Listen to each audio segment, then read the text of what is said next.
Okay, so I was trying to think if Steve Smith was playing in Journey by the time they got to Lady Luck. I can't remember if it's, I think that's Evolution. It's either Steve Smith or Ainsley Dunbar. So this idea, this guy here, is that how do you play something that you know, like say you're at a jam night, you're asked to play something and you've never played it before. Okay, there's that. Guess I have to come out. There we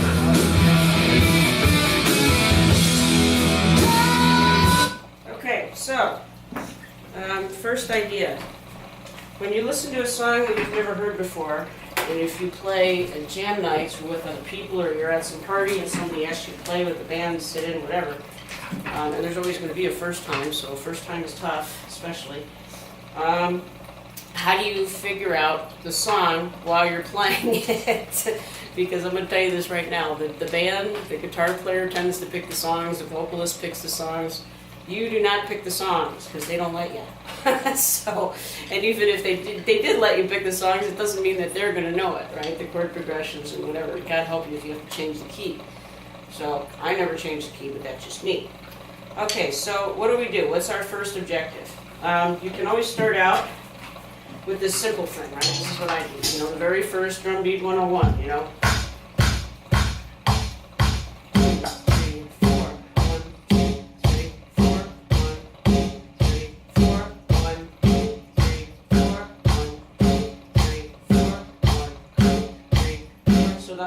The hi-hat and the feet match.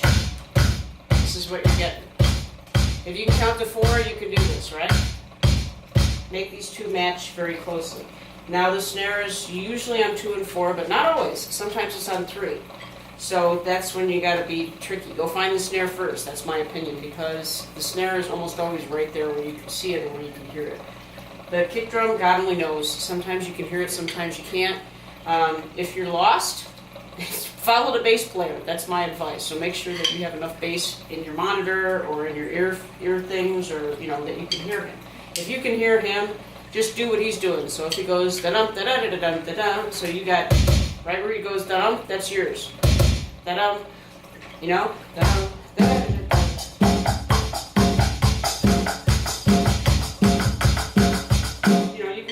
Goes, right? So if anywhere he goes da-dum, that's you can go da-dum there too for the most part. You know, keep things relatively straight. You're probably better off with a little more on the foot than a little less on the foot, and the same thing with the snare. I keep one in the car. See, like this nice one here, I keep one of those in the car. Why? Because if they hand you this little skinny little piccolo snare, nobody's going to hear it, and all of them are going to turn around and blame you because they can't hear it. So this way you can, well, let me get the snare, and then you'll be fine. So this idea here, what is he doing? This is Lady Luck. It's a Journey song, right?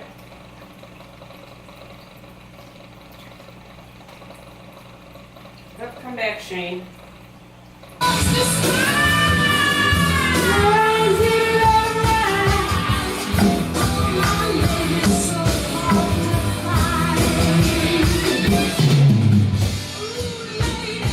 Right?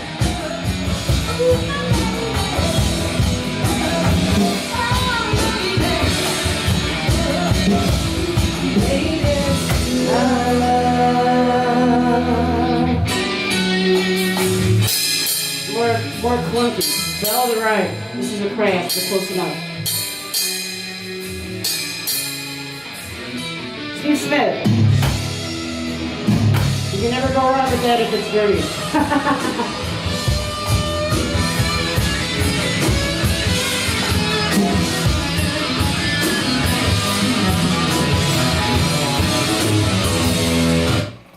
So go find the snare first. If it's Steve Smith, he likes a lot of quarters. So these are quarter beats on the hi-hat. I don't think trying to think of the times that I've heard him do 8s, 1, 2, 3, 4, 5, 6, 7, 8, and I don't think I've ever heard him do 16s. 1 E and a 2 E and a 3 E and a 4 E and a 1 E and a 2 E and a 3 E and a 4. I don't think I've ever heard that on Steve Smith. I'm sure it's happened, but not in Journey that I ever saw. So let's find something that's a little bit more doable, because I want it to be something I know a little bit better than that song.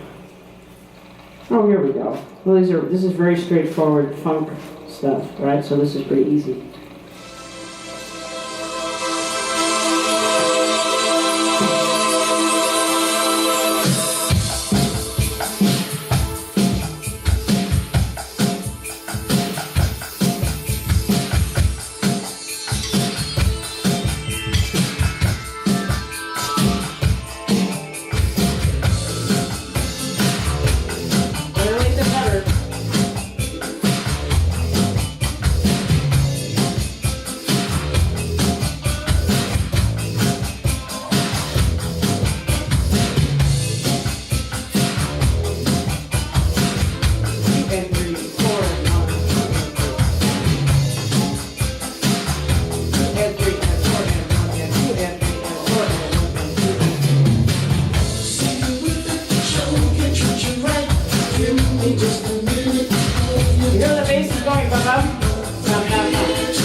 Anytime he does that on the bass, you do it. Punch up. Here to have it fun, so let it rip. Go. Whip it, baby. Just whip it right. Just whip it, baby. Whip it all night. Child, go let it rip.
Something there, just it.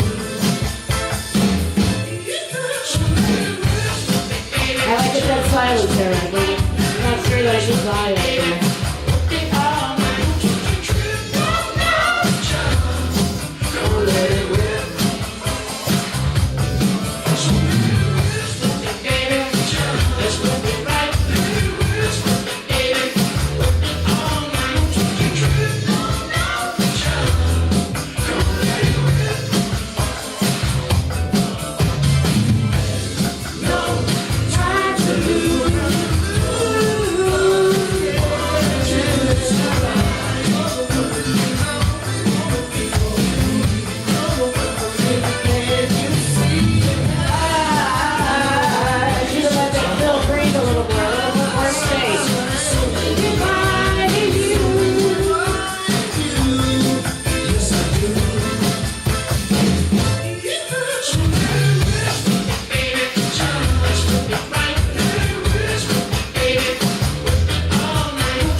I could have kept the bass a little bit more cleaned up.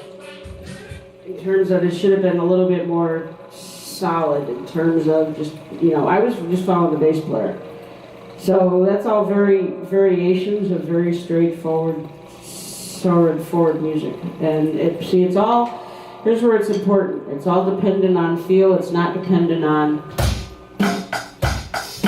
1, 2, 3, 4, 1, 2, 3, 4.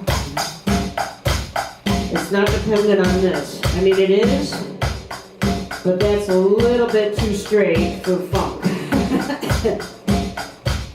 So in that case, if you can be a little bit, your mistakes, or I won't say mistakes, but they're my mistakes, I don't know if anybody else's mistakes, your own personal little spin on things, your own little personal, where you just follow the bass player in terms of, he's doing this funky pop thing over here and slapping it. Okay, fine. But look at all the space I have to play with this kick drum now that I didn't have a minute ago.